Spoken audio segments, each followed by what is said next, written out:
On y va. Alors, Bezrat Hashem, le cours, il est les chez les maths de Tinoket, Bat Levana, Bezrat Hashem. Dans son Bezrat Tovot, et aussi de Myriam. Je le fais 25 fois par jour. Ben moi aussi, c'est fou. Hein. Myriam Batlidia. Il faut que je la complète et entière, Bezrat Hashem. Alors on a des parachutes très riches, très riches en Moussa. Ça il dit pourquoi le Sefer Bereshit entre guillemets nous a été donné. Vous savez que dans le Sefer Bereshit il n'y a pas d'halachot. Parce que Torah c'est quoi Torah? Mais la Shon Ora. C'est quoi Ora? Ora? Enseignement. Enseignement. Ah Ora dans ce sens-là c'est vrai que c'est une direction aussi. Mais c'est enseignement. Et c'est des lois. Une Ora c'est une loi. D'accord? Torah la Shon Ora. Sefer Bereshit, t'as aucune halachot. T'as pas d'halachot. T'as aucune loi. Pourquoi il a été écrit? Pour nous apprendre le derech eretz. Comme on dit que Maaseh Avot Siman Abanim. Tout ce que les Avot vont accomplir, tout ce qu'Abraham il a accompli, Israël il a accompli, Jacob il a accompli, Yosef, les frères, toute cette histoire qu'on va avoir, toute l'histoire qu'on va avoir, hein, c'est pour qu'on apprenne et qu'on s'inspire des Avot.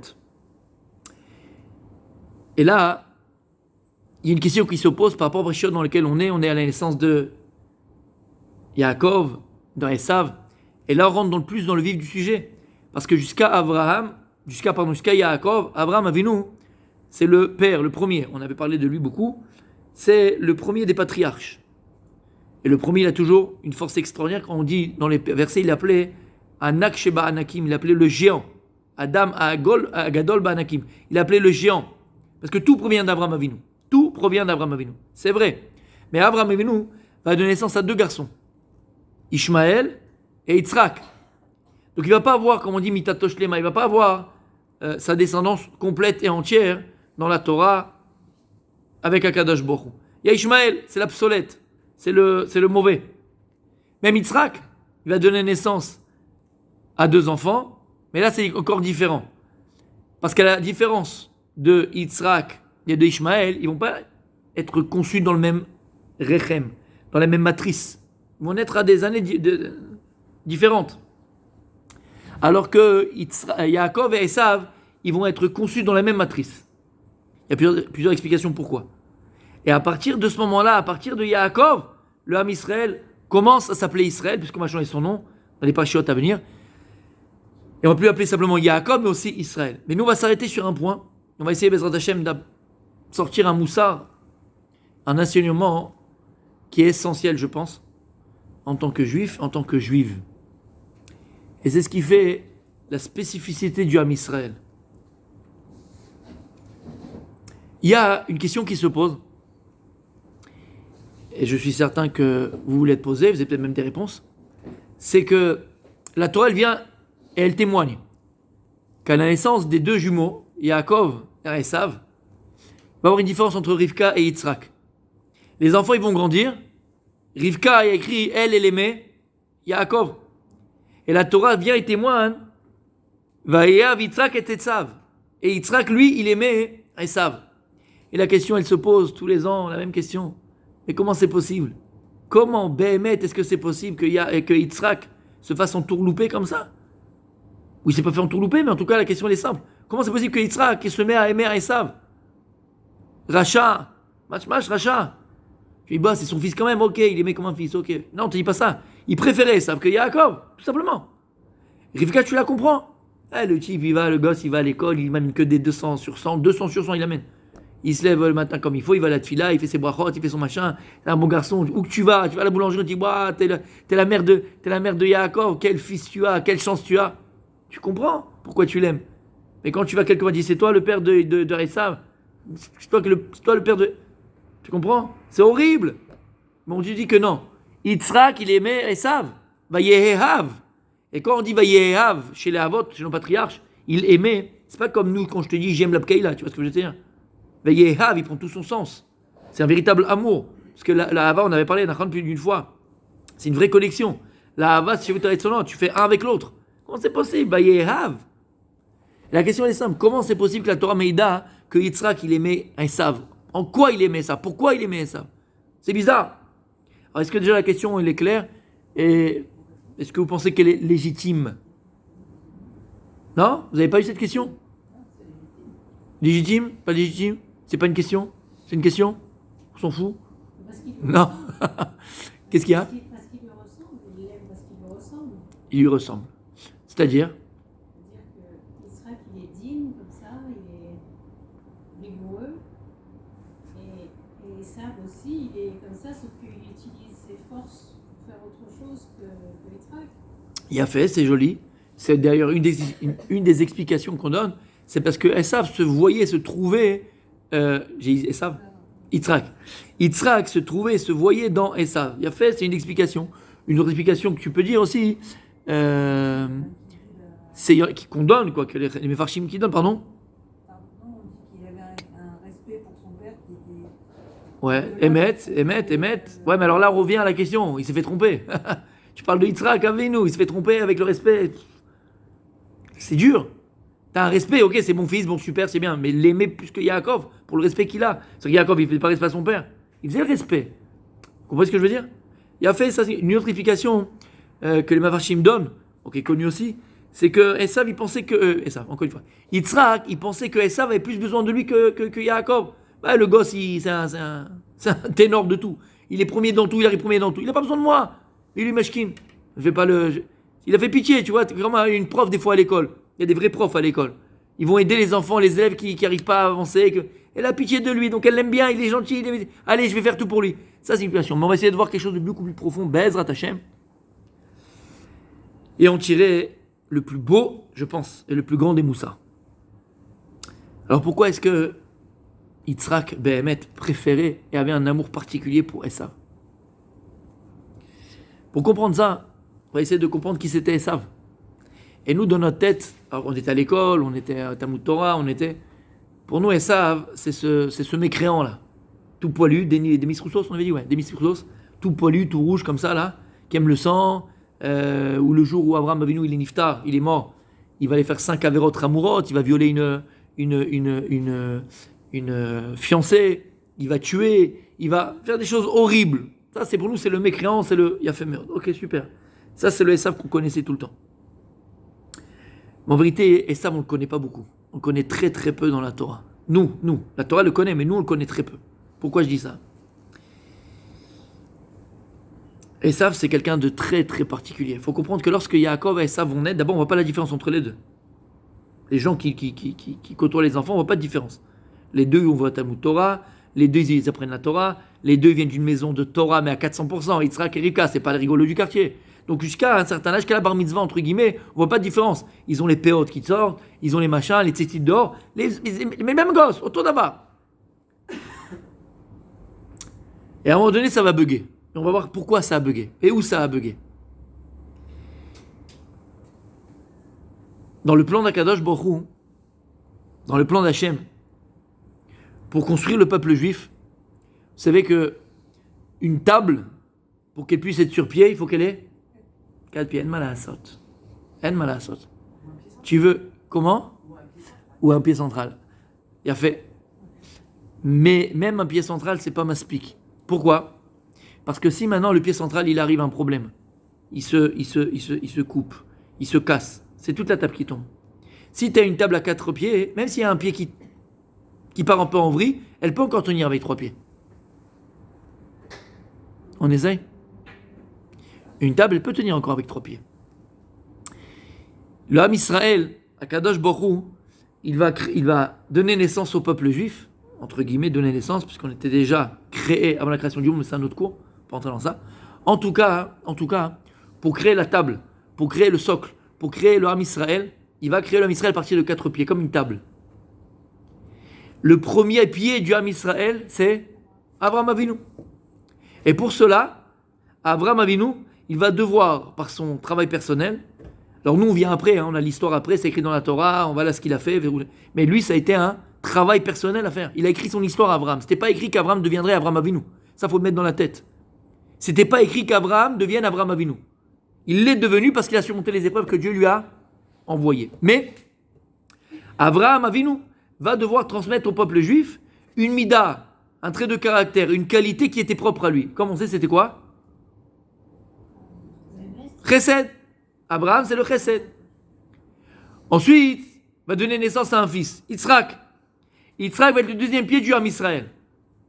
Et Yitzhak Avinu va, par son travail personnel et les épreuves qu'il va connaître dans sa vie, acquérir une mida qui va aussi nous transmettre dans notre ADN, qui s'appelle, vous l'avez dit tout à l'heure, la rigueur. Le djinn, la rigueur. C'est dans notre ADN. Et la gvoura, c'est aussi le courage. C'est pas que le djinn, d'accord? Mais bon. Et ensuite, troisième pied de la table qui s'appelle Israël, ça va être Yaakov Avinu. Et Yaakov Avinu va lui-même travailler et acquérir une mida qui va lui être propre et la transmettre à ses descendants. Qui est Emet, Tiferet, c'est Emet. Yaakov, c'est Torah, Torah Temet. Yaakov, c'est Emet. Maintenant, Yaakov Avinu prend une place prépondérante dans les Avot. Pourquoi? Parce que Yaakov Avinu, c'est lui qui va être l'équilibre entre Abraham et Yitzhak Avinu. Abraham Avinu et Yitzhak Avinu. Pourquoi? Abraham Avinu, il est chesed. Mais chesed à l'extrême. Chesed entièrement et complètement à l'extrême. C'est-à-dire que si maintenant le chesed il est à l'extrême, il peut être dangereux. Je donne un exemple. Imaginez maintenant que ma voisine de palier, elle est divorcée. Elle tape à la porte un soir. Elle me dit, je suis désolé, vous pouvez venir voir ma machine à laver, elle a un problème. Vous pouvez... Ok. Et moi, bah oui, gentil, qu'est-ce qu'il y a de pauvre? Elle a personne, elle a 2 enfants en bas âge, elle est toute seule, ses parents sont en France. Meshkina, elle fait de la peine, je vais aller l'aider. Au début dans la machine. Bon, d'accord, pour la machine. J'ai le droit de le faire ou j'ai pas le droit de le faire? Elle est seule, Meshkina, elle est là. Et tu la vois, tu connais, tu l'as entendu, elle parle avec ta femme des fois. Elle a des problèmes, la fille, elle est seule. Chadorim, on appelle ça. Je peux aller l'aider ou pas? Vous y allez avec votre femme. Ah ben voilà. Vous savez qu'il y a un problème de Ihoud. Maintenant, il n'y a personne, il n'y a que moi. Si maintenant, moi, je suis entièrement chesed, bon, je ne vais pas, tu vas avoir des mauvaises pensées, des machins, des mots trucs. Pourquoi je vais juste l'aider pour la machine? Je vais aider la machine. Aval, qu'est-ce qu'elle dit la halakha? Qu'est-ce qu'il y a la Torah? Ora, qu'est-ce qu'elle dit? Assour lecha. S'il y a un enfant avec toi, prends l'enfant avec toi. S'il y a quelqu'un avec toi, prends quelqu'un avec toi. Tu peux pas, il y a Ihoud. Tu peux pas être enfermé avec une femme. Mais si c'est l'extrême, le chesed à l'extrême, vas-y mon gars, il n'y a pas de problème. La pauvre Meshkina, le truc, même si elle te plante dans les bras, tu la prends. Mais elle est seule. Il faut bien la réconforter. La pauvre, elle est seule. Et après, tu peux tomber. Pareil le djinn, pareil la rigueur. Yitzhak, Avinu. Si maintenant t'es que rigueur, la Gemara donne l'exemple. On appelle ça un chassid choté, un chassid imbécile. Et la Gemara donne l'exemple, un type comme ça, chassid, il marchait au bord du fleuve. Et tu es comme, au secours, bah là je me noie. Il va vite voir, au bord de l'eau, il y a une femme. Elle est nue, mais elle fait son mikvé. Et lui il est là, il dit, je t'en supplie, je vais mourir. Elle est en train de se noyer. Il lui dit, je suis désolé, je vais faire kaddish pour toi, mais je peux pas venir. T'es nu, je peux pas regarder. Assour, j'ai pas le droit de regarder. La Gemara dit, qu'est-ce qu'il est celui-là? Chassid, choté, idiot, tu dois plonger, la sauver, espèce de brel. Non, mais le djinn, la rigueur, assour. T'as compris ce que ça veut dire? Donc si t'es trop chesed, tu peux arriver à faire des bêtises. Si t'es trop djinn, tu peux arriver aussi à faire des bêtises. Yaakov, il est venu, qu'est-ce qu'il fait? L'équilibre. Emet. C'est ça le Emet. C'est quoi le Emet? Le Emet, c'est matim. Le Emet, c'est quelque chose qui correspond. C'est-à-dire qu'à chaque situation, tu vas savoir bidiou comment agir. Tu comprends ce que ça veut dire? Dans ce cas-là, tu devais plonger. Dans ce cas-là, tu ne devais pas aller avec elle. Ça, c'est Emet. Donc Yaakov, c'est l'équilibre. Magnifique. Et donc, c'est la Torah. Torah Temet. Ora. Ce que la Torah te demande de faire dans un moment, une situation donnée. C'est le troisième pied du trône céleste et du Ham Israël. C'est qui le quatrième, mes amis? Il faut un quatrième pied. Comment? David. Qui dit quoi? Mashiach. Qui est le quatrième pied du trône céleste, mesdames? C'est nous. Non, là, c'est la construction de nous. Nous? Qui? Resav?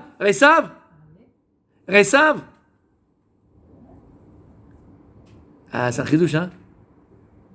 Ça fait peur, hein? Resav?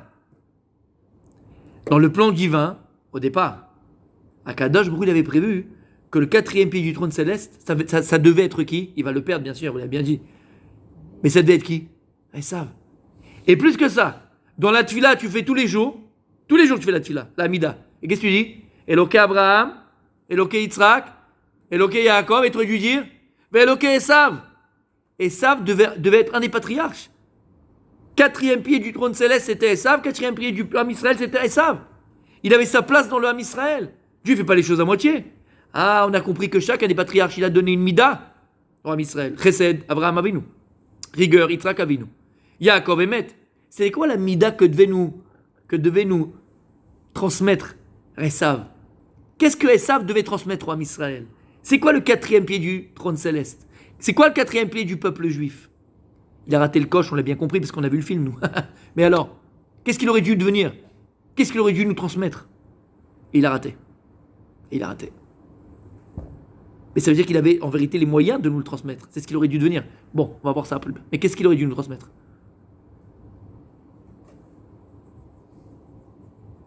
Non? Non? Plus puissant que ça. Plus fort que ça. On a besoin du chesed, on a besoin de la rigueur, on a besoin du émet. Et on a besoin de l'essentiel. L'essentiel. C'est pas mal, on va parler de ça tout à l'heure, mais non. Mais il y a fait, c'est joli. Mais on va parler de ça tout à l'heure. Plus que ça. C'est essentiel. C'est essentiel. Si on ne peut pas continuer à avancer. Sinon, on est des morts vivants. S'il n'y a pas cette courage en nous, qu'on a finalement, on est des morts vivants. Qui c'est qui nous l'a donné? David Ameler. Mais je viendrai après sur David Ameler. Mais c'était Esav à la base. À la base, c'était Esav. C'est quoi? Qui a dit quoi? Non, j'ai entendu la réponse. La tchouva. Koach tchouva.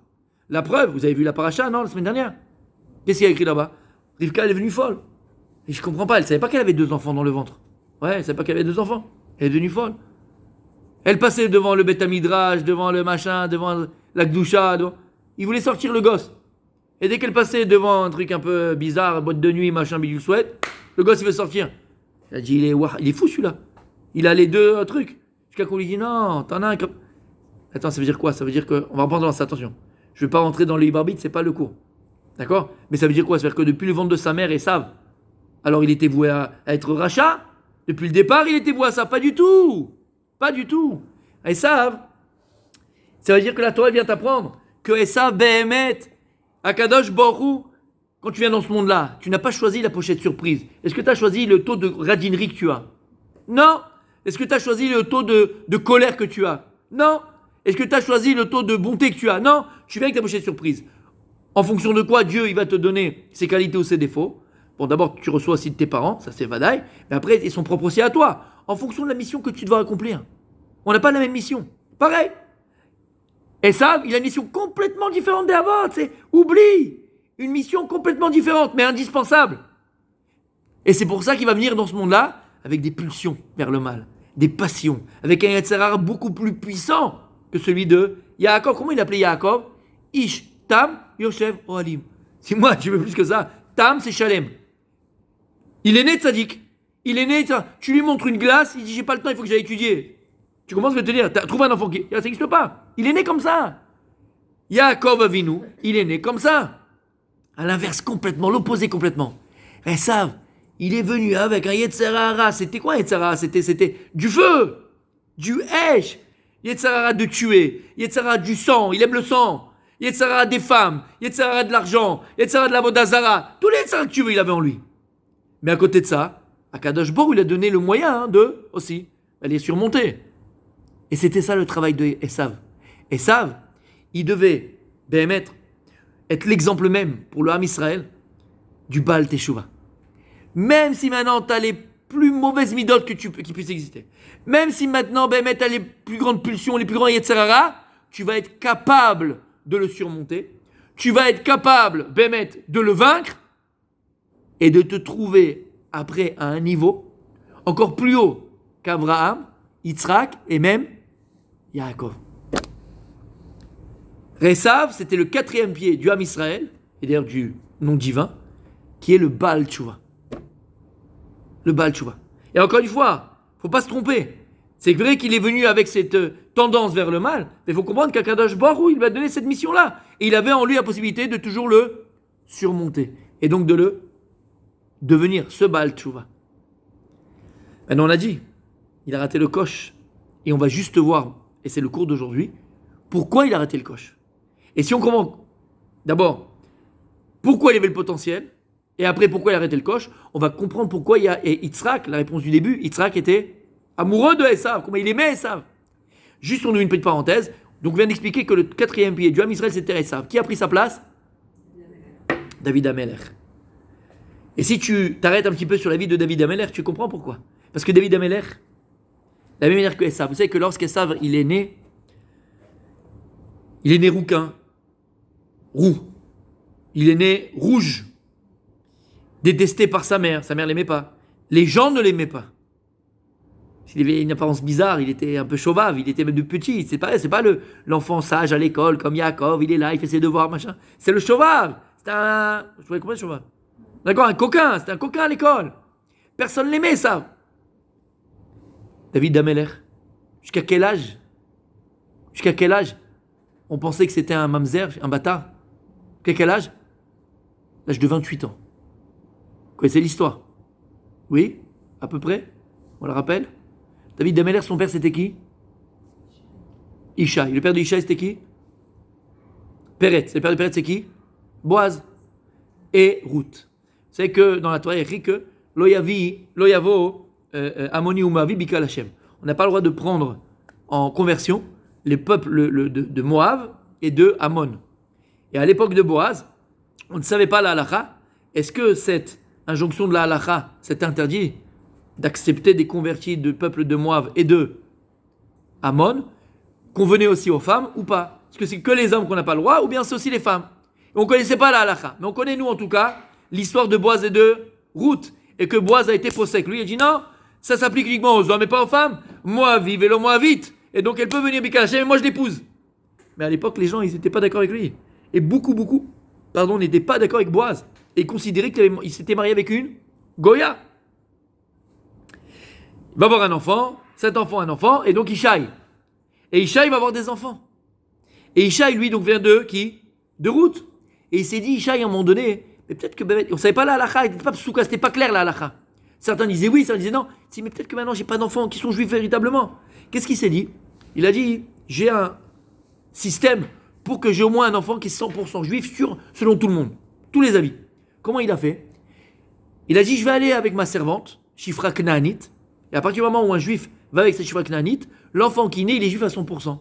Donc il a dit à sa femme qui s'appelait Nitsevet, chérie, tu vas un petit peu aller chez tes parents, on va se séparer un petit peu, et je m'occupe de mettre au monde un enfant juif. Bref, quand elle a entendu ça, Nitsevet, elle a dit même pas en rêve, ça va pas là. Donc elle est partie voir sa servante, elle a dit, tu restes là toi, tu rentres pas là-bas, tu restes ici, laisse-moi. Ben non, lui il pensait que sa femme n'était pas là. Et il pensait elle avec qui? La servante. Mais en fait, avec qui il est parti? Avec sa femme. Et elle lui a rien dit du tout, pour pas lui faire honte. Et donc elle rentre chez son père et chez sa mère, elle, Nitsevet. Puis après on lui dit que, dis-moi, ta femme elle est enceinte. Il y a un problème. Bon, les gens ils ont dit, bon, peut-être qu'il a eu un remords, un soir, il a eu un coup de folie, il est parti voir sa femme. On va pas parler mal, on attend l'accouchement, on va voir le bébé comment il sort. Et le gosse il sort, David Ameler. Comment il sort? Rouquin, rouge, aucun rapport avec son père. Il n'y a pas de... Bon, c'est le facteur, il n'y a pas de problème. Ok, on a compris. Et tout le monde pensait que David Ameler c'était un mamzer, c'était un bâtard. C'était un bâtard, chez Mishmor. Jusqu'à que David Ameler, pendant cette période de 28 ans, jusqu'à qu'il a été roi d'Israël, au moins par Shmuel Lanavi, il a écrit des Teilim. Et c'est très très beau, on fera un cours peut-être sur ça, mais c'est très beau de les retrouver dans les Teilim eux-mêmes. Parce qu'il y a des Teilim qu'il a écrit pendant cette période-là, où il dit qu'il est détesté, où il dit qu'il a plus d'ennemis que les cheveux qui sont sur sa tête. C'est pendant cette période-là, où les gens lui jetaient des pierres, lui crachaient à la figure. Et où on voit ça dans l'apothéose, c'est lorsque Shmuel Lanavi, sous l'ordre d'Hachem, lui dit, tu vas aller chez Ishaï, à Bethléem, et là-bas, un de ses garçons va être le roi d'Israël. Quand Shmuel il arrive, il dit, bon, Dieu il m'a dit qu'il y a un de tes fils qui va être roi d'Israël. Qui l'amène en premier? Le plus beau, le plus grand, le machin, le plus... Il dit à Kajrou, non, toi tu vois avec les yeux, moi je vois le cœur, c'est pas lui. Il amène les 5 enfants qu'il avait, les 5 garçons. Après, Shmuel il dit, écoute, moi j'ai eu le SMS là, j'ai le WhatsApp, c'est chez toi, c'est sûr que c'est chez toi. Il t'a un Néharim, t'as plus de garçons? Qu'est-ce qu'il répond Ishaï? Lui, t'as plus d'enfants, t'as plus de garçons? Qu'est-ce qu'il répond? J'ai plus d'enfants? C'est dans les textes. Il est fou quoi? T'as pas d'enfant. Si, t'as encore David. Pourquoi il répond ça? Pourquoi il répond ça? Parce que pour lui, c'est pas son fils. Parce que pour lui, c'est pas son fils. Et il dit, il dit, ah, mais non, il y a un là-bas, mais c'est bon, bref, tu connais l'histoire. Il est en train de faire péter les troupeaux dans le désert. Maintenant, regardez ce qu'il dit Mirage.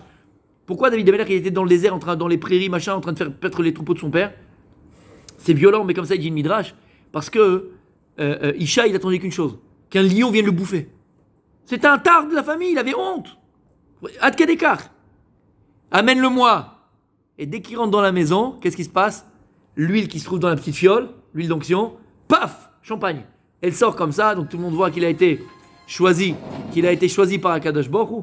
Et donc c'est le roi d'Israël. Et quel âge il a à ce moment-là? 28 ans. Koach. 28 ans. Et il y a un Télim qui a été écrit, je l'avais lu, on l'avait fait une fois ici, je sais pas, vous te rappelles pas? Non? C'est le Kouf Yud Gimel peut-être, Kouf Yud Aleph, où là-bas il dit Lo Gavalibi, Lo Ramu Enai. D'accord? Et quand est-ce qu'il a écrit ce Télim là? Au moment où il a été loin. Parce qu'il aurait pu tous leur dire allez, vas-y, tout le monde, allez. C'est moi le roi, maintenant on va régler les comptes. Donc qu'est-ce qu'on voit de là? Que David Amelech, toute sa vie il a été détesté. Toute sa vie il a été détesté. Et David Amelech, il est né rouquin, il était détesté par tout le monde. Il avait une tendance au meurtre, au sang. C'est une des raisons qui a fait qu'il n'a pas pu construire le Beth Amikdash. Quand il a voulu construire le Mikdash, qu'est-ce qu'il a dit à Kadosh Baruch Hu? C'est pas toi qui construiras, t'as trop de sang sur les mains. Le Beth Amikdash, c'est le Shalom. C'est ton fils, Shelomo, qui pourra lui construire le Beth Amikdash. Donc tu vois que David Amelech, c'est le parallèle de Esav. C'est le clone, entre guillemets, de Esav, mais lui, il va réussir à surmonter ses passions, ses tendances, les mettre dans la Vodat Hashem, les mettre dans le... D'ailleurs, la Gemara, elle dit dans ma Sechet Brachot, que David Amelech eut un des grands travaux qu'il faisait, responsabilité qu'il avait, c'est qu'il s'occupait de vérifier si une femme elle était nida ou pas nida. Donc les femmes lui amenaient à chaque fois où le bébé avait coulé, et il disait mes mains sont remplies de dam. De quoi? Dam nida. Que les femmes venaient pour voir. C'était lui le maître d'Israël, le roi, c'est lui qui donne à halakha. Et donc tu vois qu'il était mamash entièrement dedans, dans le sang, dans ces niennes-là. Mais il l'a mis quoi? Où? Dans la Gdusha. Il faisait les guerres d'Israël. Pourquoi Kadosh Baruch Hu? Il a mis ça dans le top. Donc c'est pour ça que David Amelech va prendre la place de Esav. Et d'ailleurs on a dit Esav, c'était le quatrième pied. Qu'est-ce qu'il devait être? Baal Teshuvah. David Amelech, c'est ce qu'il est. D'où on voit qu'il est Baal Teshuvah. Non. C'est ça le principe. Il prend la place de Esav, qui devait être Baal Teshuvah. On voit qu'il était Baal Teshuvah. La Gemara nous dit, le maasé qu'il a eu avec Bathsheba lui est arrivé uniquement pour apprendre la Teshuvah à Philo à un simplet. L'histoire de Bathsheba. Lorsqu'il a pris son mari, il l'a mis premier sur le front pour qu'il meure et qu'il prenne Bathsheba. C'est pas bien ce que tu as fait, même si Béhémet, elle lui était destinée. Et il devait sortir de cette union-là, Shlomo Amelech. Tout était clair, tout était déjà écrit. Ok, super. Mais la façon dont il l'a fait, c'était pas bien. Il a fait tchouva, qu'est-ce qu'il a dit? Khatati Hashem. Il a reconnu sa faute. Khatati Hashem. J'ai fauté envers Hashem. C'est pas bien ce que j'ai fait. La Gemara dit, il aurait pas dû faire cette avéra-là, il aurait pas dû faire cette chose-là. Et Lama, pourquoi alors Hashem il l'a mis dans une situation pareille? Parce qu'il devait nous transmettre. Quatrième pied du Ham Israël, c'est quoi? Baal tchouva. Et montrer que la tchouva est possible. Même le roi d'Israël, il a fait tchouva. Alors toi, Vadak, tu peux faire tchouva. T'as compris ce que ça veut dire? Il a fait Meod. Donc on voit en tout cas que David Amelech, il va prendre la place de Esav. Mais, Tachles, tu te rends compte ce que ça veut dire? C'est-à-dire que normalement, le quatrième pied du trône céleste, le quatrième pied du Ham Israël, qui ça devait être? Esav Hatzadik, on aurait dit. Esav Hatzadik. C'est extraordinaire. Déjà, tu comprends que le Esav, c'est pas n'importe qui. Il est venu avec un grand potentiel. Et je vous dis, il avait un potentiel encore plus grand que celui de tous les Avot. Parce qu'il y a écrit que là où se trouve le Baal Teshuvah, même le Tzadik Gamon ne peut pas se trouver. C'est qu'il a une place très spéciale aux yeux d'Hachem, le Baal Teshuvah. Que même le grand Tzadik, le plus grand Tzadik, il n'a pas. Donc tu comprends qu'il était au-dessus de tous les Avot. Et maintenant, Bezrat Hashem, on commence le cours. Ouais? Vous êtes là? Ok? Maintenant, on commence le cours et vous allez voir pourquoi il avait un potentiel énorme. Et ça, c'est extraordinaire. Et on rentre un petit peu en profondeur dans ce Inyan-là. Il y a écrit donc dans le verset Vayehav Yitzhak et Esav. T'as froid? Vayehav, vous avez froid? Non, vous avez froid? Ça va pour l'instant? Je transpire, moi. Bon. Vayehav Yitzhak et Esav. Il y a écrit que Yitzhak, il aimait Esav. Et la Torah nous dit pourquoi. La Torah nous dit la raison. Vous n'avez pas vu dans la Torah? C'est écrit dans la paracha. Pourquoi est-ce qu'il aimait? Comment? Parce qu'il lui mettait du gibier dans sa bouche. Il y a écrit, il y a fait Kitsaïd Bepiv. Alors c'est quoi Tsaïd Bepiv? Alors ça, c'est traduit dans le petit Robert ou le gros Larousse. Mais quand tu traduis Kitsaïd Bepiv, parce qu'il chassait avec sa bouche. Chassait avec la bouche. Tsaïd Bepiv. Il chassait avec sa bouche. Alors, on a tous vu à 1h du matin, minuit, quand on n'arrivait pas à dormir, quand on était petit, pêche et chasse et pêche sur France 3 ou je sais pas quel truc. Belle à l'époque là? Ouais? T'as déjà vu de la chasse, non? Avec quoi tu chasses? Avec une carabine ou avec les trucs là, comment ils à l'époque là? Avec une lance, avec. D'accord? T'as déjà vu quelqu'un qui chasse avec sa bouche, toi? Petit. Le sanglier, il va venir. Non? Et on te dit, c'est la raison pour laquelle Yitzhak, il aimait Esav. Yitzhak, il aimait Esav parce qu'il était Tsaïd Bepiv. Il chassait avec sa bouche. Avant de rentrer dans le sujet, maintenant déjà on a compris par rapport à ce qu'on a dit que Esav, ça devait être qui, Esav? Le Baal Teshuvah. D'accord? C'est ce que ça veut dire, il était Tsaïd Bepiv. C'est ce qu'il aurait dû être, Esav. Tsaïd Bepiv. C'est-à-dire que le gars, il rentre dans n'importe quel endroit, n'importe quelle synagogue, il rentre à la sortie d'une boîte de nuit, il était capable de faire un petit Dvar Torah, de parler aux gens, de parler aux petits jeunes, et le gars, la fille, direct, elle va à un séminaire, l'autre il va à la yeshiva. Tsaïd Bepiv, il était capable de chasser toutes les âmes d'Israël égarées et leur faire tchouva en un mot. Il avait un koach à Dibour, il avait une force de la parole que si maintenant tu écoutais Esav, s'il avait été Esav à Tzadik, si tu l'écoutais parler de Torah, là, tu avais la langue qui sortait, tu baves devant sa Torah. Tu courais au Beth Midrash. Tu comprends ce que ça veut dire? Ça aurait été ça. Tsaïd Bepiv, il était capable de chasser toutes les âmes égarées d'Israël et leur faire tchouva. Ça, c'est par rapport à ce qu'on a vu. Mais le Harizal c'est toujours dans le Sod. Il vient, il voit quelque chose d'extraordinaire. C'est quoi qu'il était Tsaïd Bepiv? Il était chasseur dans sa bouche. C'est bizarre. Et il dit comme ça. Tsaïd Bepiv. Yaakov Avinu, on a dit sa mida c'est Emet. Et c'est quoi Emet? C'est la Torah. Et quelle Torah? Torah Shebirtav. C'est que la Torah elle a deux faces. Torah Shebirtav, Torah Shebeal Pe. La Torah écrite, la Torah orale. La Torah écrite, c'est quoi la Torah écrite? Chamisha Chumshe Torah. C'est les parachutes comme elles sont écrites. Mais si tu t'arrêtes simplement à la Torah écrite, tu es un réformiste ou un karaïte. D'accord? À l'époque. Ou un zdouki. Eux, ils croyaient qu'à la Torah écrite. Ce qui est écrit dans la Torah, c'est comme ça que je fais. Ils ne croyaient pas à la Torah orale. La Torah orale, c'est quoi? Elle est indivisible de la Torah écrite. C'est l'explication de la Torah écrite. Et d'où on a eu la Torah orale? Moshe, il a reçu Bar Sinaï, 40 jours et 40 nuits. Oui? Maintenant, la notion de Torah Shebirtav, c'est Yaakov Avinu. Par contre, la notion de Torah Shebeal Pe, la Torah Shebeal Pe, c'est qui? C'est Esav. Toute la Torah orale d'Israël devait venir de Esav. Tsaïd Bepiv, Esav, il devait être le 4e patriarche et il devait donner naissance à la Torah Shebeal Pe d'Israël. Il dit le Harizal, Tsaïd Bepiv, il chassait, donc il piégeait, dans le sens de piéger, chassait, c'est piéger, enfermé dans sa bouche. Il dit le Harizal, qu'est-ce qu'il enfermait dans sa bouche? Les Neshamot de la Torah Shebeal Pe qui devait sortir d'Israël. Qui étaient les premiers? Shmaya et Avtalion. C'est les premiers. Rabbi Meir, Rabbi Akiva. De qui sort Rabbi Meir? Shmaya et Avtalion sont des guérim. Ce sont des convertis. Rabbi Meir, il vient de convertis. Il vient de Néron César. Il vient de Néron. C'est donc, il vient de guérim, de convertis. Rabbi Akiva, il vient de convertis.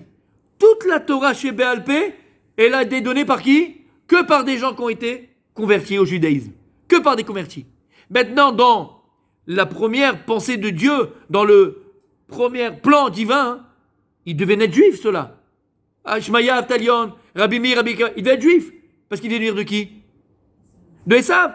Et si Esav avait été Esav à Tzadik, ils auraient été juifs directement. Maintenant, Esav, Il a raté le coche. Alors attention.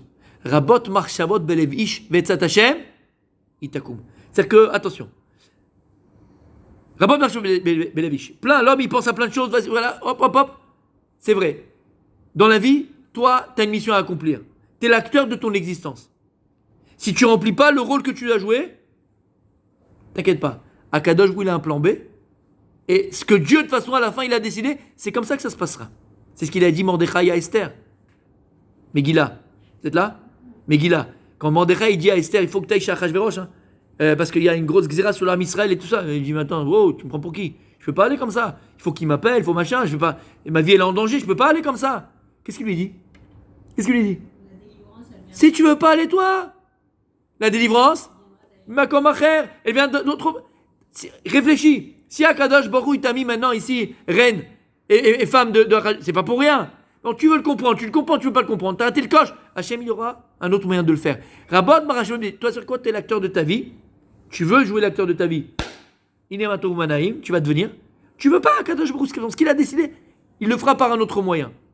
C'est ce qui se passe ici. Si Esav était devenu Esav Tzadik, il aurait donné naissance à tous ces Torah Shebéalpé, ces Tzadikim, mais juifs directement. T'as pas voulu. Ils viendront quand même de Esav, parce que finalement, ils viennent de Esav, de qui ils viennent? Néron de qui vient? De Esav. Shemaya de Esav. Rabbi Akiva de Esav. Mais ils sont pas juifs à la base. Donc ils vont devoir se convertir. Et là, c'est écrit, t'as compris? Et c'est ça qui a écrit. Tsaïd Bepiv, il dit le Harizal quelque chose de très très très très puissant. Esav, il était Tsaïd Bepiv, c'est-à-dire, Esav, il était beaucoup plus intelligent dans la Torah, beaucoup plus fort dans la Torah que Yaakov Avinu. Beaucoup plus fort. C'est la Torah chez Béalpé. C'est l'explication profonde de la Torah. C'est la Hora'a. C'est Esav. Nous dit Rashi. Esav, il allait voir son père. Papa, comment on fait le maaser sur le sel? Papa, comment on fait le maaser sur le foin? Papa, comment on fait? D'accord?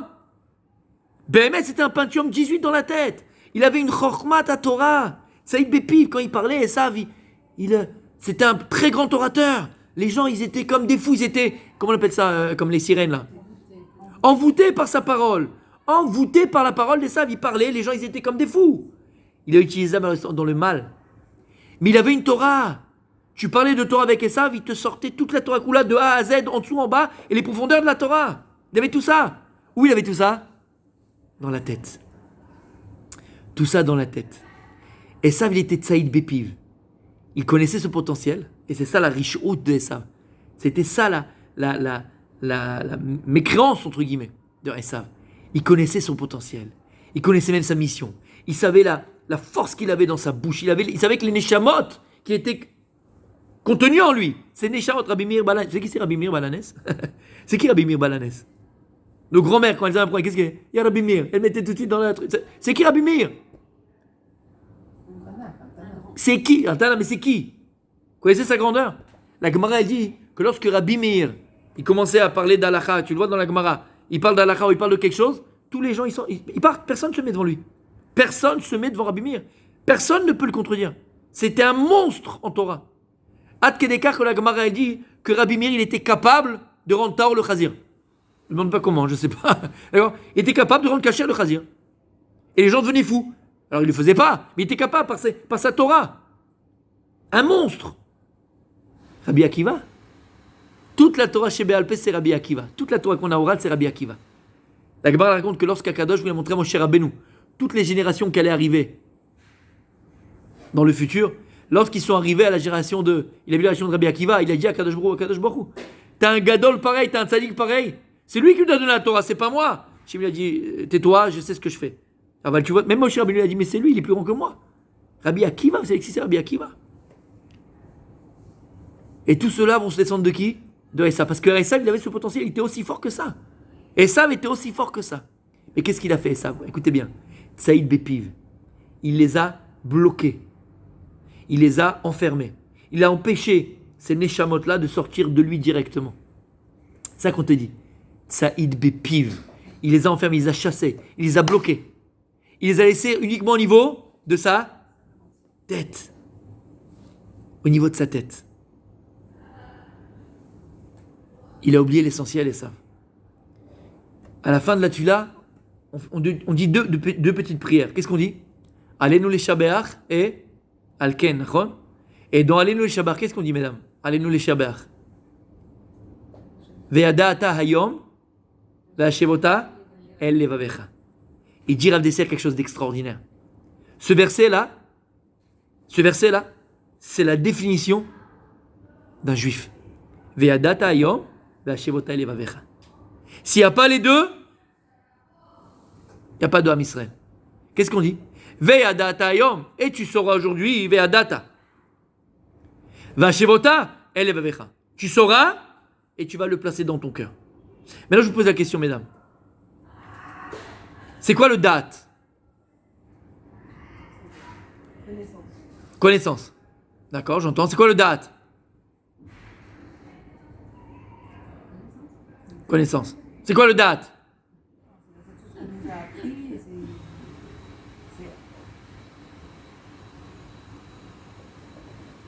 faire ce qu'on sait. C'est il faut le faire. des choses Ah. qu'on n'a pas de droit. Ah, Appliquer cette fameuse connaissance, le faire Ah. dans l'action. ah, il a fait. C'est quoi le date? Le date, on le traduit malencontreusement par connaissance. Le date, c'est pas la connaissance. Il y a une différence entre connaître dans la Torah et savoir dans la Torah. Connaissance, c'est emmagasiner les connaissances. C'est-à-dire que j'apprends, donc je connais. Tu vas à l'école, tu apprends l'histoire, tu n'es pas un historien. D'accord? Tu l'as même pas vécu. C'est l'histoire. D'accord? Donc tu connais. Tu apprends des mathématiques, tu connais. Tu apprends, c'est une connaissance. La connaissance n'oblige en rien. Je peux connaître plein de choses, mais cette connaissance qui est en moi, qui est dans ma tête, ne m'oblige en rien.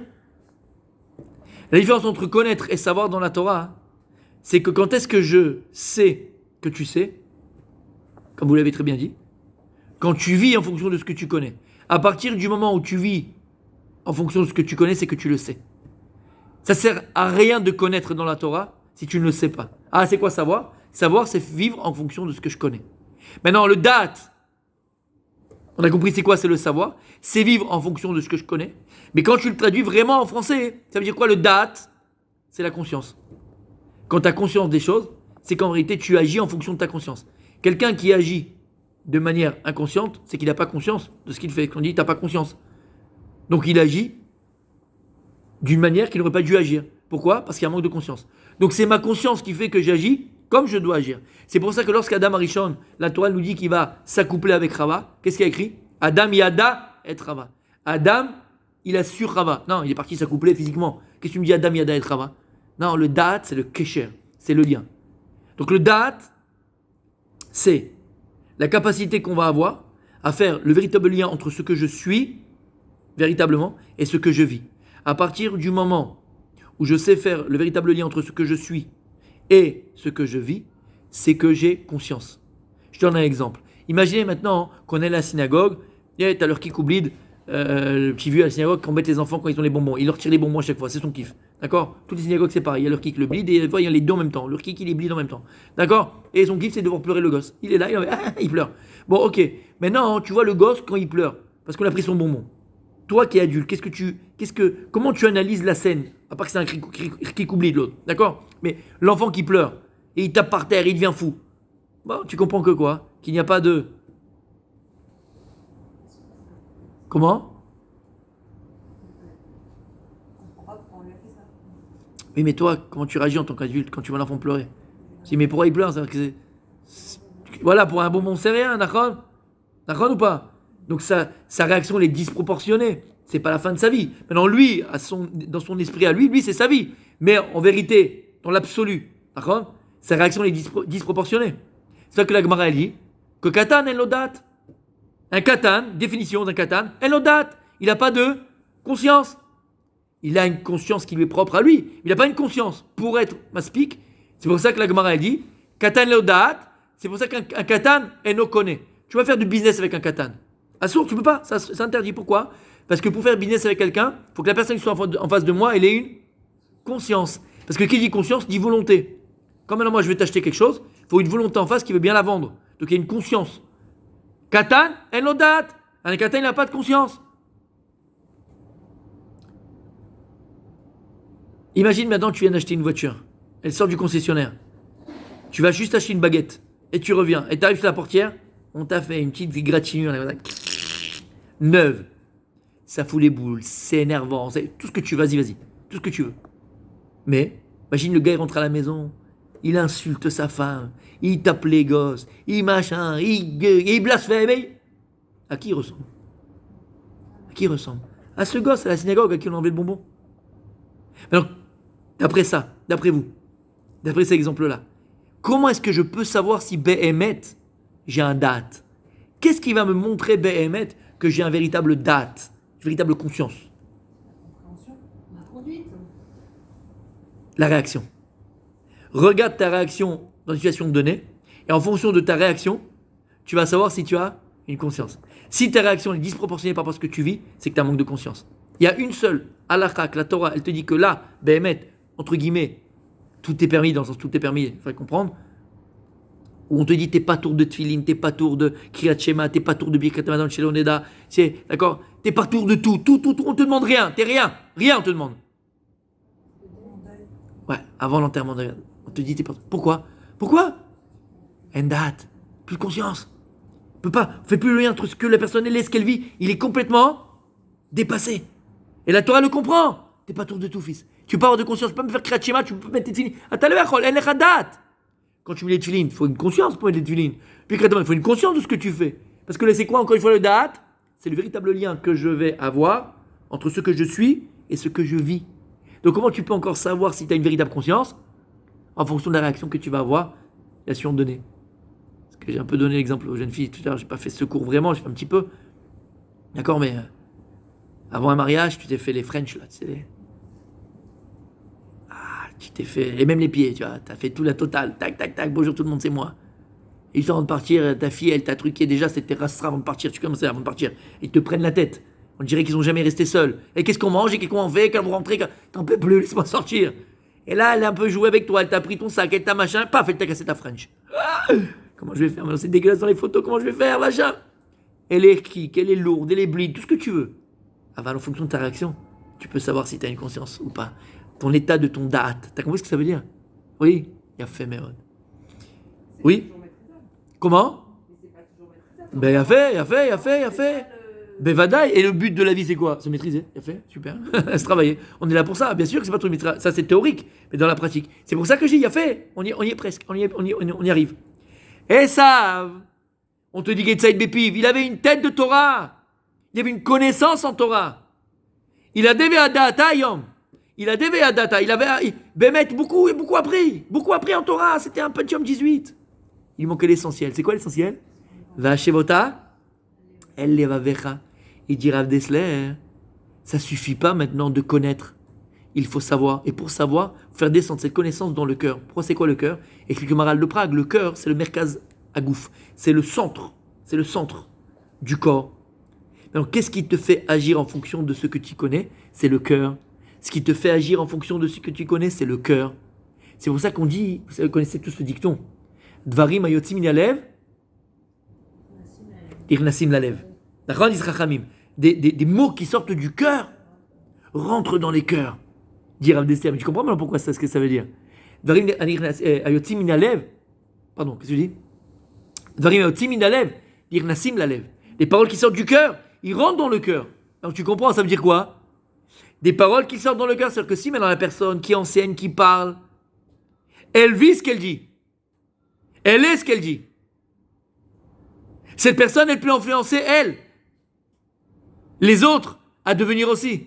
C'est-à-dire que la seule personne qui est capable d'influencer, c'est la personne qui a du date. C'est quoi le date? Qui vit en fonction de ce qu'il connaît. Donc, qui vit ce qu'il dit. À partir du moment où tu vis ce que tu dis, Dvarim ayotzim min halev. C'est quoi Messim Minalev? C'est qu'une personne, elle vit ce qu'elle dit. Uniquement cette personne, elle peut influencer autour d'elle. Et il dit, dès ça, tu verras autour de toi des gens qui étaient très, très, très forts en Torah. Il dit comme ça, il a des mots durs. Il dit, tu vois des rachés Yeshivot. Des rachés Yeshivot. Et qui ont rien influencé sur leurs élèves.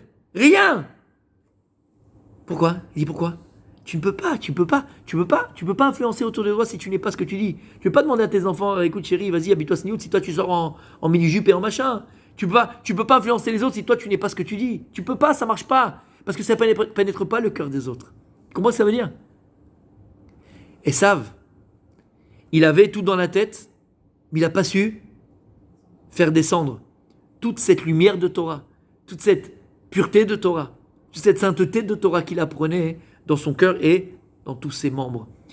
La Torah, mes amis, elle doit envelopper la personne, elle doit entourer la personne, elle doit remplir l'être de la tête aux pieds. Ah, pourquoi la tête aux pieds? Tu comprends maintenant? Tu sais qu'à chaque fois avant une halakha, qu'est-ce qu'on dit? Vous l'avez là? C'est avant, ouais, avant la halakha, comment on dit la phrase? Je l'ai peut-être, attendez, ne vous l'avez pas, peut-être je l'ai ici. Peut-être je l'ai ici. Je vais pas vous faire aller marcher. Hein. Ouais, merci.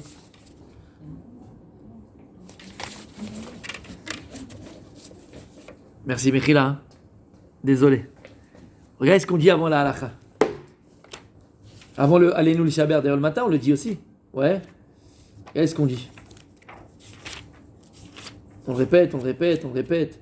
Tana de Eliyahu. Kol hashoneh halachot bechol yom, uftalu shehu ben olam haba. Tout celui qui enseigne halakha tous les jours, il est assuré d'avoir le monde futur. Sheneema, alichot olam lo. Alichot, c'est quoi alichot? Alichot, c'est aller. Alichot olam lo. Il marche dans son monde. Alichot olam lo. Celui qui marche dans son monde. Al tikra alichot ela. Al tikra alichot ela. Alachot. Donc le mot alacha, il vient du mot alicha.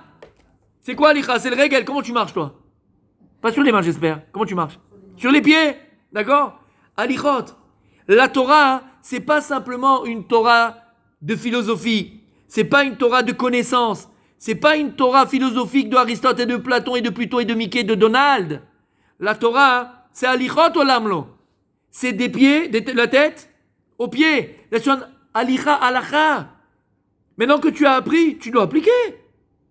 C'est quoi alicha? Alicha, c'est ce qui te fait marcher, ce qui te fait aller. Im bechukotai, telechu. Hachem ne veut pas qu'on soit statique dans la Torah. Im bechukotai, voilà, ben j'ai appris, super, magnifique, voilà, cette alacha, ce machin, cet ashkafa, ce truc. Mais bon, dans la vie de tous les jours, ça, quelle incidence ça va avoir sur moi? Quelle incidence tu veux que cette Torah elle est sur moi? Quelle incidence tu veux que la Torah elle est sur toi? Alors tu sais à qui tu donnes parole là? À qui tu donnes vie là? Au Esav qui est en toi. On a tous un Yaakov en nous et un Esav en nous. Tant que tu n'es pas dans la halicha, tant que tu prends pas cette Torah que tu es en train d'apprendre et tu la vis, halicha, tu marches. Tu vas au supermarché, tu sais comment faire. Tu sais comment quand tu vas chez le comptable, tu sais quand tu vas chez le... Halichot. La halacha, c'est dans toutes les secondes de la vie. Les comportements, là, c'est la halacha. La Torah, elle doit envelopper, remplir la personne de la tête aux pieds. Yitzhak Avinu répond déjà à cette question-là. Yitzhak Avinu, c'est ce qu'il a vu d'abord chez Esav. Vayehav Yitzhak et Esav, Kim Tsaïd, Bepiv. Yitzhak, il a vu le potentiel extraordinaire de Esav, plus que son fils Yaakov, plus que lui-même et plus que son père. De tout, il va se suivre la Torah chez Béalpé. Il a vu les Neshamot qui allaient sortir de Esav. Il a vu Shmaya, il a vu Avtalion, il a vu Rabbi Meir, il a vu Rabbi Akiva. Tu veux pas qu'il aime? Tu veux pas qu'il aime ce fils-là? Ah, il a des problèmes, mais c'est son travail. Bien sûr, mais il va arriver. J'ai pas de doute. Comme moi, je vais arriver, j'ai cravaché pour venir rigueur. Et mon père, il a cravaché. Et Yaakov, il va cravacher pour venir émettre. Ben lui, il va cravacher, il va arriver. Pourquoi il va pas arriver? Pourquoi tu le condamnes? Je condamne pas mon fils. Bien au contraire, regarde ce qui va sortir de lui. Tsaïd Bepiv. Mais Esav, il est passé à côté de sa vie. Il est passé à côté de sa mission. Et ça va donner naissance à l'Occident. Toute la philosophie de l'occidental. On arrive à Hanouka. Comme j'ai dit, Aristote, il dit le Rambam sur Aristote qu'il n'avait jamais entendu quelqu'un de plus intelligent qu'Aristote. Le Rambam, il dit ça. Mais à côté de ça, il dit c'était un animal. Là, tout c'est à l'école. Qu'est-ce qu'il a dit Aristote? Faites ce que je dis, pas ce que je fais. Lorsque ces élèves sont promenés dans les pubs de Grèce, et ils l'ont vu dans un pub à 2h du matin avec les chats et les chiens. On l'a appris à l'école, ça. Je me dis, qu'est-ce que tu nous fais là? Maître, tu nous parles du monde, tu nous parles de choses extraordinaires, et tu es capable de te rabaisser des animaux? Qu'est-ce que tu fais? Faites ce que je dis, et pas ce que je fais. Et d'ailleurs, regardez la mentalité, elle n'a pas changé. Comme dirait, toi non plus, tu n'as pas changé. C'est qui c'est? Julio? C'est Julio, hein. D'accord? Rien n'a changé. Rien n'a changé. Aujourd'hui, il y a un débat en France. Je ne sais pas si vous savez.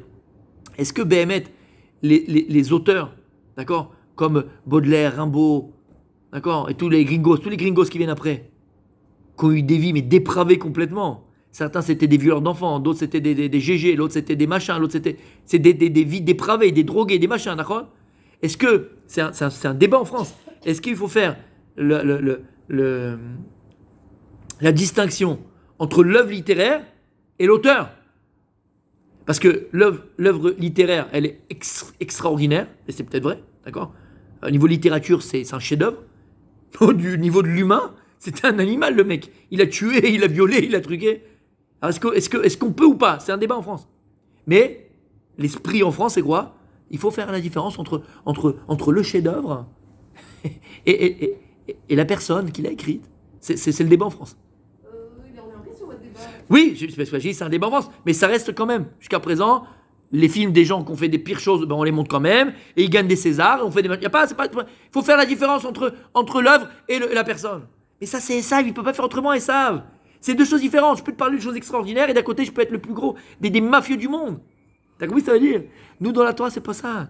Si l'œuvre ne reflète pas la vie de l'auteur, mais on n'en a rien à faire de l'œuvre. Tu peux écrire les plus belles choses du monde. Je le prends et je le mets à la poubelle. Il faut que l'œuvre ressemble à l'auteur. Et l'auteur ressemble à son œuvre. T'as compris ce que ça veut dire? Vachevota, elle levavecha. Et ça a été ça le problème d'Aesav, encore une fois. Aesav, il n'a pas été capable de prendre cette Torah et de marcher avec. Alichot olam, de marcher avec cette Torah, de faire pénétrer. Plus que ça, je vous ai dit encore, Saïd Bépiv, il s'est empêché. Il a laissé la Torah à ce niveau-là. Il ne voulait pas que la Torah, elle pénètre son corps. Je veux pas. Je vais parler de choses magnifiques, mais je vais être un animal. Laisse-moi tranquille. D'ailleurs, c'est pour ça que lorsqu'il va mourir, Esav, comment il va mourir? Sa tête va être tranchée par Rouch Bendan. Sa tête va rouler jusqu'à Marat Marpella. Et son corps va être enterré à l'extérieur. Ah, pourquoi? Il n'y a pas de hasard dans la Torah. Pourquoi est-ce que son corps et sa tête n'ont pas été enterrés au même endroit? Parce que tu as été comme ça toute ta vie, fiston. Il y avait une dichotomie entre ta tête et ton corps. Entre ce que tu pensais et ce que tu faisais. Alors ta tête qui était Torah, il y avait une grande chose. Elle est à Martha Marpella. Mais ton corps, il est dans le champ là-bas, là, dans la savane. Parce que tu n'étais pas. Tu n'étais pas. Tu étais en deux. Tu avais une vie parallèle. Une vie dans la pensée et une vie dans les actes. T'as compris? Et c'est ça l'enseignement. Yaakov Avinu, lorsqu'il va sortir du ventre de sa mère, qu'est-ce qu'il y a écrit là-bas? Qu'est-ce qu'il y a écrit là-bas? Vacharechen yatsa achiv be'achaz be'ekev. Il a attrapé le ekev de son frère. Il a attrapé le ekev de Esav. Pourquoi est-ce qu'il a attrapé le ekev de Esav? Pourquoi est-ce que Yaakov il attrape le talon de Esav? Alors plein de réponses que vous avez dû écouter à la synagogue plein de fois. Écoutez bien le chidouche. Yaakov Avinu il vient, il veut montrer la supercherie depuis le départ. Regardez la supercherie de Esav. C'est quoi le ekev? Le ekev c'est les pieds. Esav, il aura une grande tête, Esav. Il va penser plein de Torah. Alors, regarde son pied où il l'amène. Regarde ce qu'il fait de sa vie. Regarde où il va.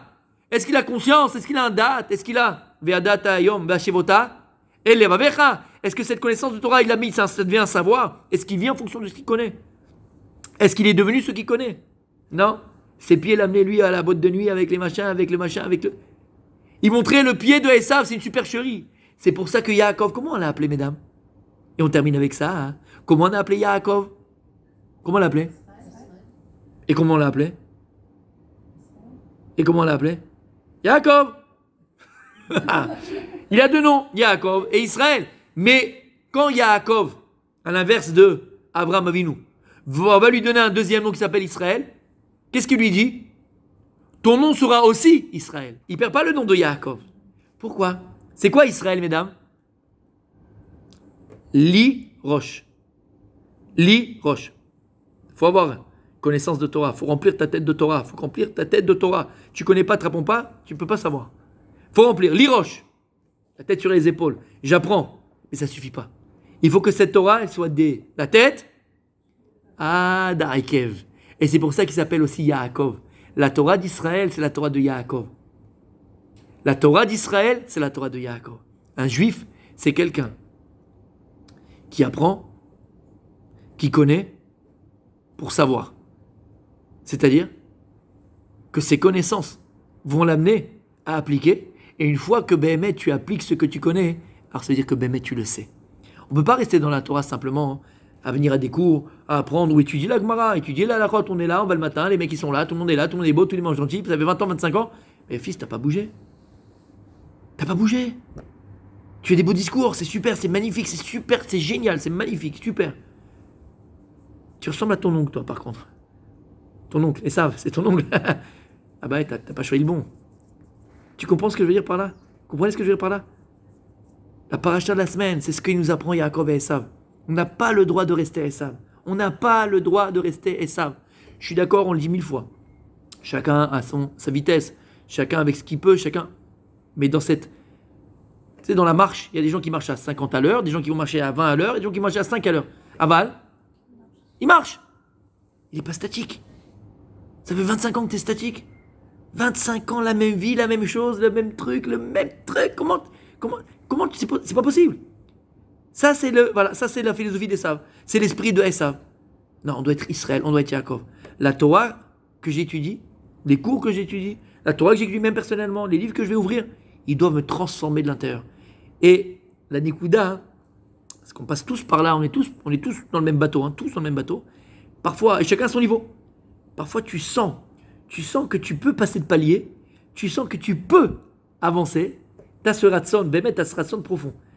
Tu as écouté un cours, ou tu as ouvert un livre qui t'a. D'accord, chacun comment. En tout cas, tu sens que tu arrives à un palier, tu arrives, tu sens au plus fond de toi-même que tu as envie d'avancer. Tu as un vrai ratson d'avancer.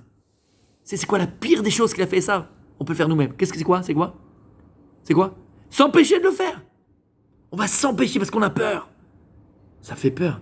T'imagines, je commence à mettre un peu le béret vendredi soir à table de Shabbat. Peut-être qu'après, ça sera tout le Shabbat. Oh, chez Mishmor. Je suis pas folle quand même. T'imagines, je vais aller à la Tila, faire Tila Béminyan maintenant, moi, tous les matins.